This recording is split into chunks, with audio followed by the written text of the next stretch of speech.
आज ही Doubtnut app download करें। Doubtnut पर होगा अब आपके सभी मैथ्स, केमिस्ट्री, फिजिक्स और बायोलॉजी डाउट्स का सफाया। बस अपने क्वेश्चन की फोटो खींचो, उसे क्रॉप करो और तुरंत वीडियो सोल्यूशन पाओ।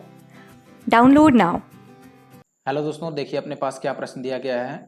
प्रश्न है कि एक व्यक्ति चावल की एक मात्रा को 650 रुपए प्रति क्विंटल के हिसाब से खरीदता है और 20% चावल उसमें से खराब हो जाती है। ठीक है, चावल की मात्रा 20% खराब हो गई है।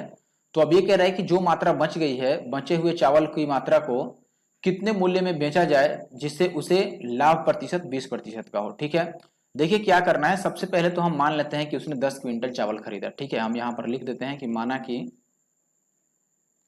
10 क्विंटल चावल खरीदा। ठीक है, मैंने ये मान लिया कि माना कि 1 मिनट, 10 क्विंटल चावल चावल लिखना है। 1 मिनट, 10 क्विंटल चावल खरीदा। ठीक है, अब बताओ 10 क्विंटल चावल खरीदा होगा तो कुल जो क्रय मूल्य बनेगा, कुल क्रय मूल्य ये कितना बनेगा। तो आप बोलेंगे कि 1 क्विंटल का कीमत 650 रुपए था, तो 10 क्विंटल के लिए 10 से इसको गुना कर दो, यानी कि 6500 रुपए इसका कुल क्रय मूल्य बन गया। अभी बताओ विक्रय मूल्य कितना होना चाहिए। तो आप बोलेंगे कि जो विक्रय मूल्य होना चाहिए उस वो कितने प्रतिशत लाभ पर बेचना है, 20% लाभ पर बेचना है। अब ये ध्यान दीजिएगा कि 20% जो खराब हो गया है, तो जो शेष बचा है चावल उसको 20% लाभ पर नहीं बेचना है, पूरा इसने जितने में खरीदा था उस पर 20% का लाभ चाहिए। ये ध्यान दीजिएगा सवाल का मतलब। जैसे यहां पर कह दिया कि 20% तो चावल खराब हो गया, यानी 80% बचा सही चावल। तो आप ये मत सोचिए कि जो 80% चावल बचा है उसको 20% लाभ पर बेचना है, नहीं। इसने पूरा 6500 रुपए में खरीदा था, तो इस 6500 रुपए पर इसे 20% का लाभ चाहिए। तो जो विक्रय मूल्य बनेगा वो इस 6500 से 20% अधिक बनेगा, यानी कि 120/100। 20% अधिक करने का मतलब है 120 से गुना करना है, 120/100 से।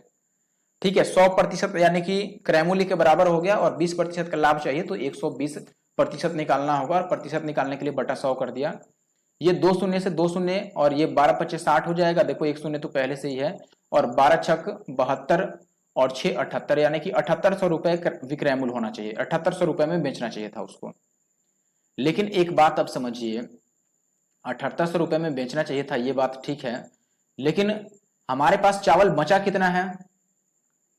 ध्यान दीजिए चावल कितना बचा है। पहले हम अब निकाल लेते हैं कि कितना चावल बचा है। मैं लिख देता हूं शेष चावल की मात्रा। आप अब खुद बताओ कि हमने कितना लिया था।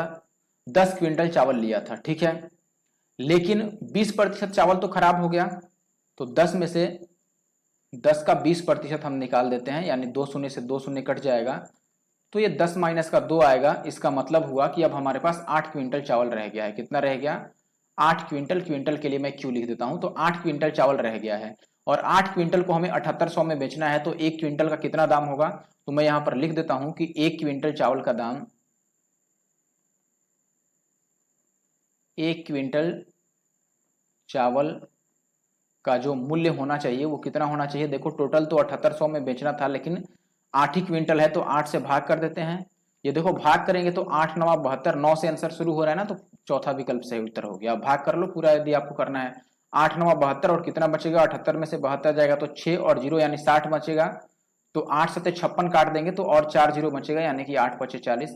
975 रुपए आपका बिल्कुल सही उत्तर है, चौथा विकल्प।